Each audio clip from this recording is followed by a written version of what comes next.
Hey everyone, welcome back to the channel, and in today's video I'm going to share with you the best way to optimize Cash App's direct deposits. It's going to be a quick one, so let's get into it. Now, the best way to optimize Cash App direct deposits is to focus on accuracy, stability, and of course timing.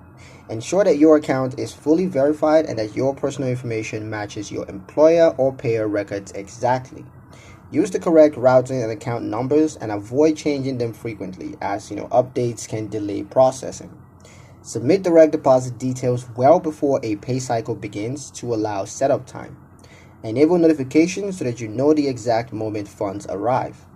Keep your account activity consistent and free from suspicious patterns, as reviews can of course delay availability.